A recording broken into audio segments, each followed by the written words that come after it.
Stage पे ये चुनाव होने जा रहे हैं और ऐसे समय में इसका पूरा प्लानिंग की आज मीटिंग हुई और गठबंधन का ये 2 दिन में क्लियर हो जाएगा।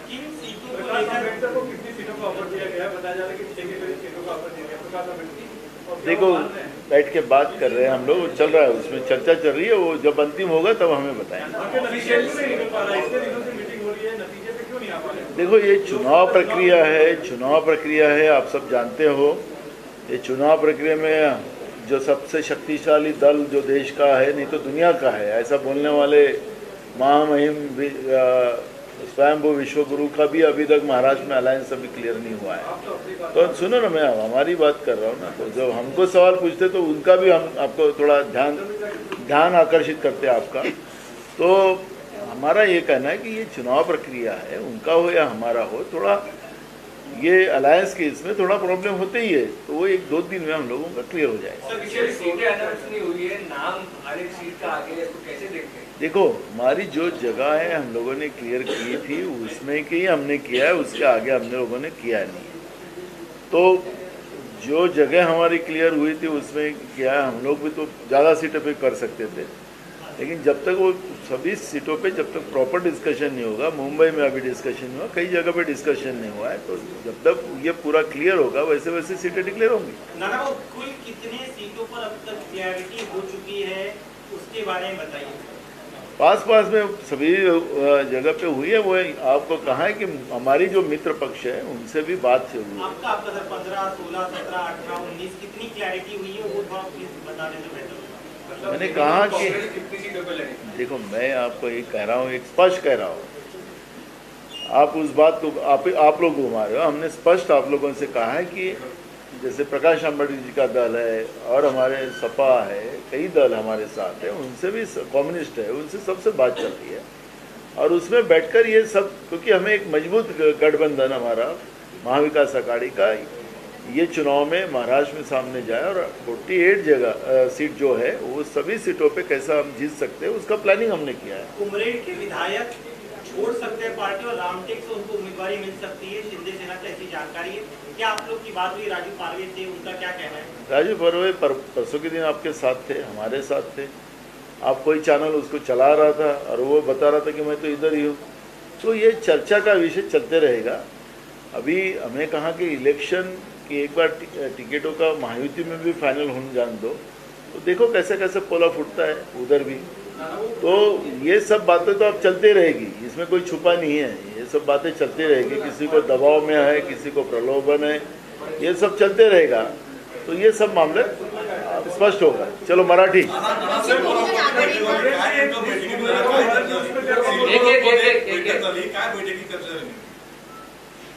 आज पवार साहेब, काँग्रेस पक्षाच्या वतीनं आणि उद्धव ठाकरे साहेबांकडून संजय राऊत, आम्ही सगळेजण बसलो आणि त्याच्यामध्ये आमचे जे अजून मित्र पक्ष आहेत त्यांच्यासोबतही त्या ठिकाणी बोलणी सुरू झालेली आहे आणि याच्यामध्ये सामोपचाराने या सगळ्या जागांची क्लॅरिटी होईल आणि एक मजबूत महाविकास आघाडीचं गठबंधन महाराष्ट्रात जाऊन 48 जागा कशा जिंकता येईल याच्यावरचं आम्ही आज चर्चा केलेली आहे। प्रचाराच्या दृष्टिकोनातून सगळेजणांनी एका मंचावर कुठं कुठं प्रचाराला जायचं, कुठल्या सभा करायच्या, त्याच्यावरचंही एक डिस्कशन आमचं झालेलं आहे। ओपन प्लॅन आम्ही बनवणं सुरू केलेला आहे।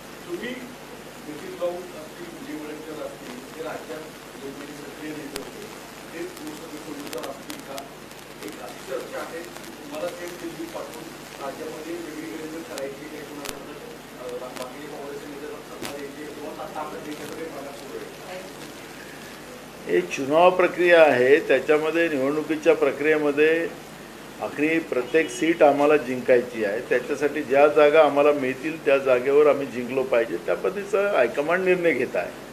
त्याच्यामुळे विधानसभा हा वेगळा भाग आहे।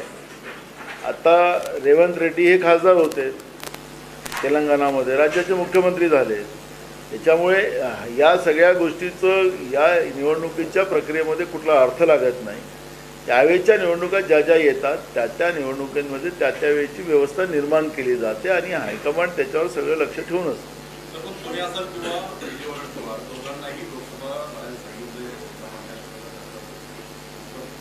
असं तुमच्या टी व्हीवर चर्चा आहे. नाही नाही, असे तुमच्या टी व्हीवर चर्चा आहे. अजून त्या चर्चेचं अंतिम स्वरूप जेव्हा काँग्रेस पक्षाकडून ऑथेंटिक यादी जाहीर होईल त्यावेळेस आपल्याला कळेल.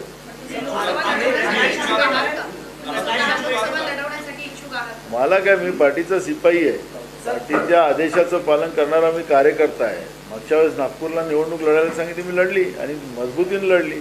हे तर आपल्याला सगळ्यांनाच माहिती आहे. त्याच्यामुळे जे काही पक्षाचे आदेश येतील त्याचं पालन करणं एक पक्षाचा सिपाही म्हणून माझं काम आहे.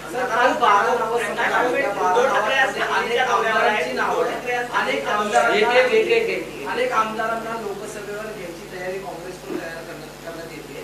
काँग्रेसकडे लोकसभेसाठी उमेदवार आमदार हवा असा तयार केला. कोणी सांगितलं तुम्हाला? आम्ही नाही, कालच्या ज्या काही यादी आपण पाहिली असेल त्याच्यामध्ये तो आमदार पण नाही आहेत काही लोक. मूळ प्रश्न आहे की ज्या ज्या ठिकाणी जे जे मेरिट आहे, जे सर्वेमध्ये नावं आलेली आहेत त्याच्या आधारावर आम्ही घेतलेला निर्णय आहे. आणि आमचा निर्णय जवळपास सगळ्यांनीच त्याला मान्य करतात आहे. जे काही नावं टेंटिटी आलेली आहेत त्याच्याप्रमाणे 1-2 जागेमध्ये जे आहेत अजून पण मी तेच सांगतो तुम्हाला की जी चाचपणी तुमच्या माध्यमातून जी बाहेर आलेली आहे त्याच्यामध्ये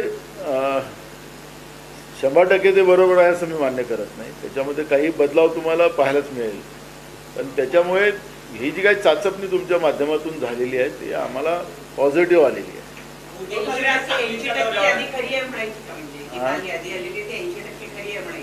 तुम्हाला 90%. उद्धव ठाकरे सांगलीच्या दौऱ्यावर आहे. सांगलीचे जिल्हाध्यक्ष विक्रम सावंत यांनी भूमिका मांडलेली आहे की उद्धव ठाकरे यांच्या सभेला स्वतः किंवा काँग्रेस पक्षाचे कार्यकर्ते जाणार नाहीत. एकीकडे इंडिया आघाडीच्या सभा होत असताना अशी भूमिका कुठेतरी पक्षाला किंवा महाविकास आघाडीला फटका बसणारी आहे का? त्या जागेमध्ये अजूनही चर्चा पूर्ण झाल्या नाहीत. त्या जागेमध्ये कुठल्याही अलायन्सच्या लोकांनी जाऊ नये एवढं एक त्याच्यामध्ये प्रिन्सिपल असतं. आज त्यांचं पूर्ण महाराष्ट्रात उद्धव ठाकरे साहेबांचा दौरा चाललेला आहे. योगायोगाने ते सांगलीला चालले असतील, काही काम असेल त्यांना दुसरं. तर त्याच्यामुळे स्वाभाविक आहे की ते स्वतः जातात आहेत, कशासाठी जातात तो त्यांचा प्रश्न. सांगलीच्या जागेवर अनेक चर्चा चालू आहे. 2014-2019ला तुम्हाला माघार घ्यावी लागली होती आणि 2019ला तर तुमचा कॅन्डिडेट दुसरा चिन्ह होता. यंदा तुम्ही पुन्हा काँग्रेसच्या चिन्हावर लढवण्याची तयारी करता. पण ठाकरेंपुढेही उमेदवार स्वघोषित झालेला आहे. स्वघोषित आहे म्हणून तुम्हीच सांगितलं. ते ते स्वघोषित आहे. त्याला तुमची मान्यता नाही असं म्हणावं. स्वघोषित तुम्हीच सांगितलं. उद्धव ठाकरेंनी घोषित केलंय. त्याने मराठी चल रहा है, मराठी चल रहा है, मराठी चल रहा है. महाविकास आघाडीमध्ये समन्वय नाही का? सांगली लोकसभा निवडणूक ही तुम्ही करोना स्पष्ट आहे का? दुसरी गोष्ट संजय निरुपम ज्या जागेसाठी आहे मुंबईची त्याचा स्टेटस काय आहे? कारण त्याच्यावर सुद्धा ठाकरे गटाचा दावा जो आहे तुम्हाला तेच सांगितलं. तुम्ही फिरवताय तिथल्या तिथं. आम्ही तुम्हाला एकदम स्पष्ट सांगितलं आम्हाला फिरवता येत नाही. आम्हाला जे सांगताय ते सरळ सांगता येतं. आमचं अजून आमच्या मित्रपक्षाशी चर्चा चालू आहे. थोड्याशा जागेचा अदलाबदला होईल ते तुम्हाला मगापासून इंडिकेशन देतो आहे. ते तुम्हाला सांगतो. तर तुम्ही येऊन जाऊन ते लढणार की नाही, ते लढणार की नाही, तुमचं महाआघाडीमध्ये एकमत आहे की नाही हे असे प्रश्न तुम्ही विचारताय. तुम्हाला मी जे सांगितलं ही लाईन आमची बरोबर आहे आणि हे आम्ही ठरवून सगळ्या पक्षाचे लोक आम्ही हे मांडतोय.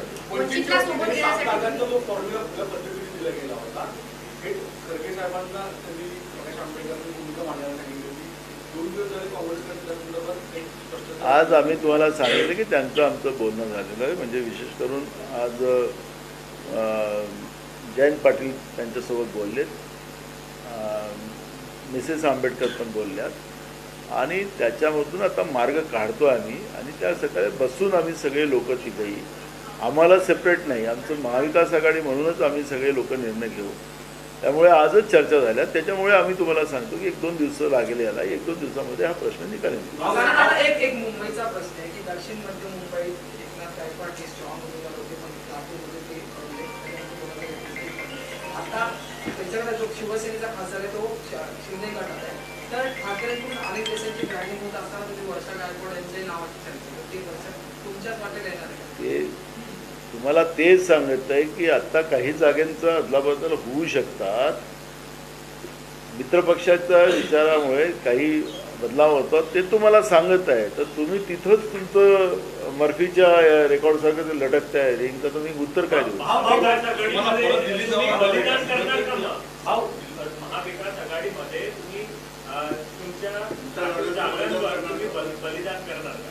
बलिदानाचं काम नाही. 48 जागा महाविकास आघाडी लढेल, कोणालाच बलिदान करायची गरज नाही. काँग्रेस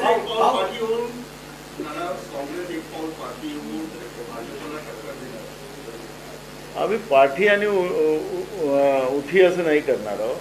48 जागा, कारण की भाजपला महाराष्ट्रातून परास्त करणं हाच आमच्या महाविकास आघाडीचा मुख्य प्लॅन आहे आणि त्याच पद्धतीची ही तयारी आम्ही करतो.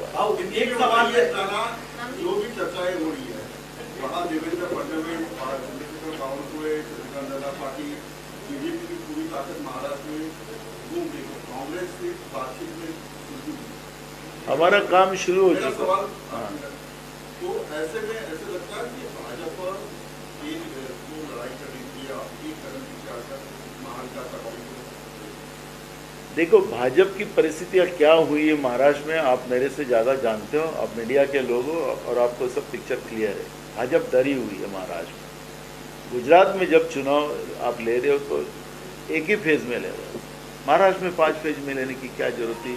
उनकी सरकार है महाराष्ट्र में. क्या कानून व्यवस्था बिगड़ी हुई है? क्या आतंकवादी और नक्सलवादी है पूरे महाराष्ट्र में कि इनको उसके सिक्योरिटी के हिसाब से उनको 5 फेज में इलेक्शन लेना पड़ा?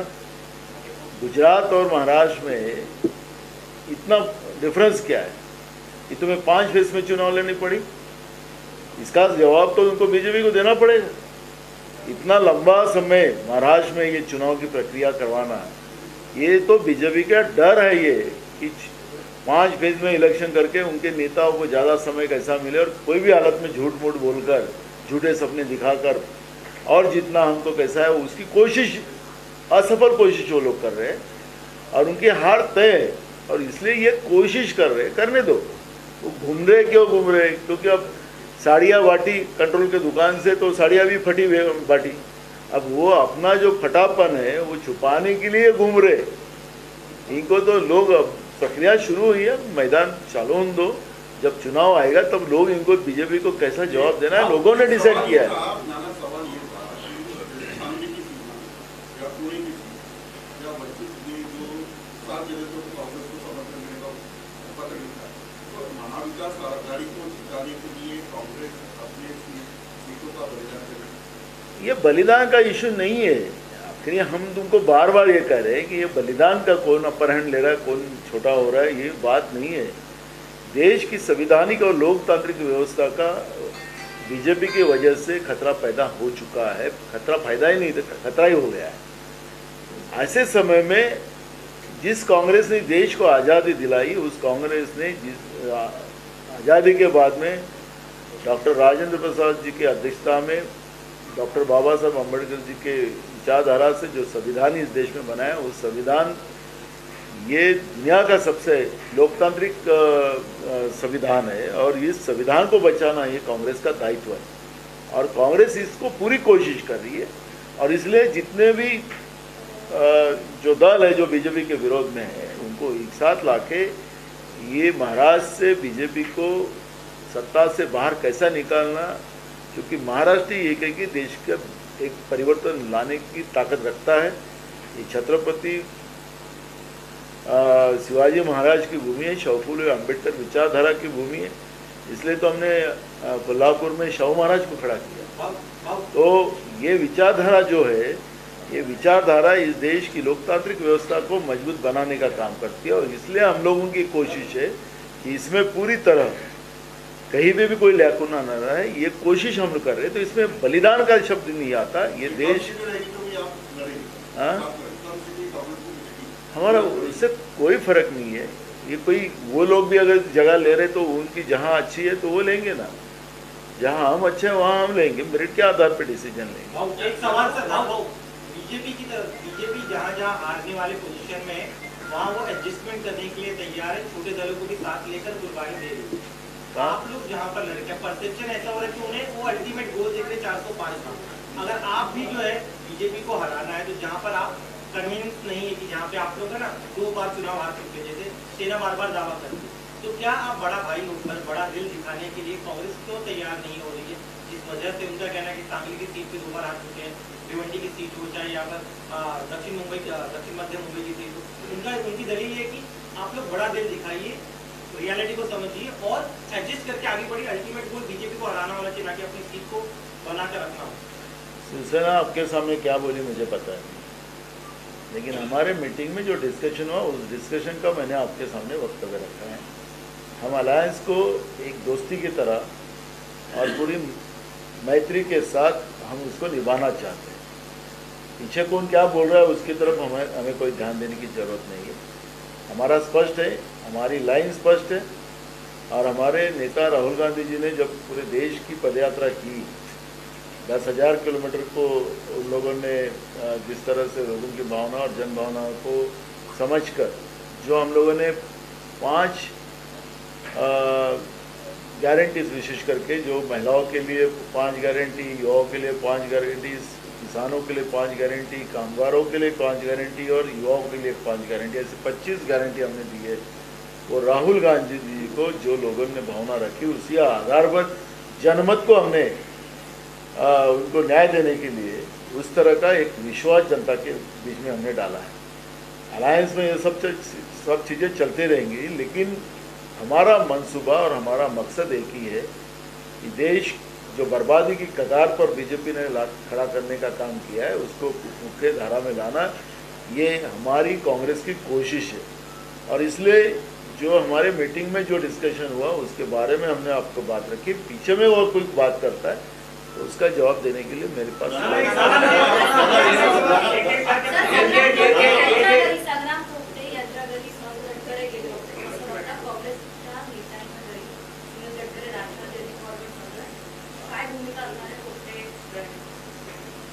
हे आता महाराष्ट्रामध्ये ही परंपरा राहिलेली आहे। महाराष्ट्र के बाकी राज्याचं मी कुठल्या राज्याचं नाव घेऊन त्या राज्याला बदनामीच्या ह्याच्यात नाही आणणार, पण महाराष्ट्रात परंपरा राहिलेली आहे, मैत्रीपूर्ण संबंध ठेवायची परंपरा राहिलेली आहे। कोण कोणाच्या घरी गेला म्हणून त्याचा याच्यात प्रेशरमध्ये कोणी येतो असं कधी महाराष्ट्रामध्ये होत नाही। आज निवडणुकीचा काळ आहे, कोणी कोणाच्या घरी गेला म्हणजे त्याचा अर्थ की त्याला सपोर्ट करायला पवार साहेब गेले नाही। ऐका ना, भाग असो कोणी चालतंय, ही परंपरा आहे। निवडणुकीच्या प्रक्रियेमध्ये लोक कोणाच्या, मी आता आमच्या कसब्याच्या निवडणुकीच्या प्रक्रियेमध्ये गिरीश बापटांकडे मी बसलो होतो, ते आमचे मित्र आहेत होते, आता नाही आहेत ते। याचा अर्थ की चुकीचं झालं असं नाही ना, ही महाराष्ट्राची परंपरा आहे। राजीव पारडांना तुम्ही काल किंवा आज चर्चा केलेली आहे का? कारण की आमच्याकडे जी माहिती येते की तुमच्या 2 दिवसांमध्ये राजीव पारडे हे मुख्यमंत्री एकनाथ शिंदे यांच्या पक्षामध्ये प्रवेश करणार आहेत। विशेष करून देवेंद्र फडणवीस हे त्यांच्या पक्षप्रवेशासाठी आले। पाठीमागच्या 1 वर्षापासून देवेंद्र फडणवीस यांनी त्यांच्या मतदारसंघात जवळपास 200 कोटीहून अधिक स्वरूपाचा निधी दिलेला आहे। रामटेक वरून ते संभाव्य शिंदेच्या शिवसेनेचे उमेदवार असू शकतात। मला एक कळत नाही, महाराष्ट्रातल्याच आमदारांच्या मतदारसंघात पैसे दिले तर महाराष्ट्राच्या बाहेर तर नाही दिलेत ना।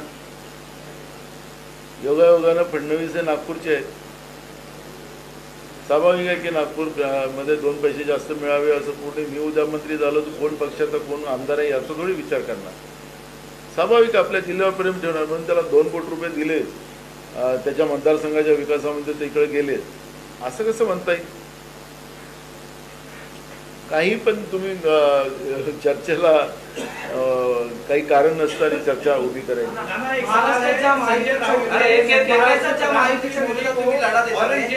औरंगजेब का है जिसको लेकर अब बीजेपी उसे एक बड़ा मुद्दा बना रही है। इसके पहले राहुल गांधी ने एक हिंदुत्व शब्द का इस्तेमाल किया, कहा कि शक्ति से लड़ना है, और अब औरंगजेब का मुद्दा है। तो कैसे देखते हैं आप एक चुनावी मुद्दा अब बीजेपी की तरफ से बनाया जा रहा है? मुझे बीजेपी के पास कोई मुद्दे है नहीं। राहुल गांधी जी ने शक्ति का नाम लिया, शक्ति हिंदू में शक्ति को बहुत बड़ा महत्व है, लेकिन 2 शक्ति है, एक रावण की शक्ति है और एक भगवान श्री राम की शक्ति है। तो हम भगवान श्री राम की शक्ति के साथ हैं। अगर दूसरे लोगों को दूसरी शक्ति का यूज जो कर रहे हैं तो उनको हम क्या बोलेंगे? उनको जवाब तो वही देंगे।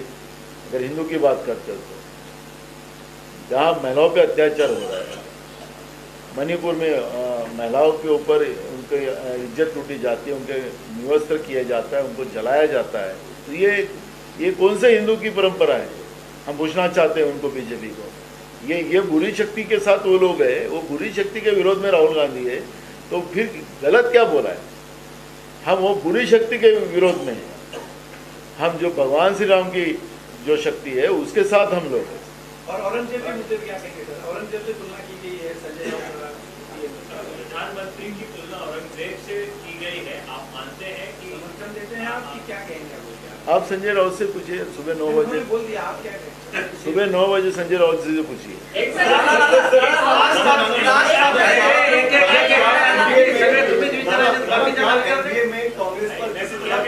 किसी तरह का दबाव है, इसलिए पूछ रहा हूँ क्योंकि आप लोग भले ही मैरिज और दोस्ती की बात कर रहे हैं, लेकिन वहीं दूसरी तरफ शिवसेना जो है वो अंदर खाने अपने कैंडिडेट्स को कह चुकी है तैयारी करने के लिए। हमने भी हमारे कैंडिडेट को बोल के रखा है, वहाँ पे उनका भी काम शुरू है। तो आखिर पार्टियों को हमेशा अपने अपने एरिया में, हर जिले में, हर ब्लॉक में पार्टियों के वर्कर को काम देना पड़ता है, सबको काम में लगाना पड़ता है। सब के उन लोगों ने भी रखा होगा, इसका मतलब नहीं कि जब तक अलायंस क्लियर नहीं होगा जब तक ये सब बातें आगे नहीं जाएगी। एंट्री जो है वो एनडीए में हो रही है। जिस प्रकार से उन्होंने अमित शाह से मुलाकात की, आज दोबारा से ताजलैंड जेल में एकनाथ शिंदे, देवेंद्र फडणवीस, राज ठाकरे की बैठक हुई। आपको लगता है जिस प्रकार के मुद्दे वो उठाते आए हैं पिछले इतिहास में उनके जो रहे, उससे कांग्रेस पार्टी को फायदा होगा या भारतीय जनता पार्टी को नुकसान होगा? आपको क्या लगता है? नहीं, हमारा एकदम मकसद एक था। हमने शुरुआत में कहा कि जब 5 फेज में महाराष्ट्र में जो चुनाव लगी तो बीजेपी डरी हुई है। जो कल तक इनके वीडियो लगा रहा था वो वीडियो लोगों के साथ ये लोग बैठ रहे हैं, तो हमें उनके अलायंस में कोई फर्क नहीं पड़ता। हमें कौन क्या अलायंस जोड़ना है, उनको क्या करना है, वो उनका व्यक्तिगत मामला है, उसके बारे में हम लोग आज बात नहीं करेंगे। लेकिन जब चुनाव प्रक्रिया शुरू हो जाएगी और जब इनका अलायंस जो आएगा तो वीडियो हम भी लगाएंगे ना। हेच राज ठाकरेंचं मराठीत सांगा. नाही झालं सांगितलं काय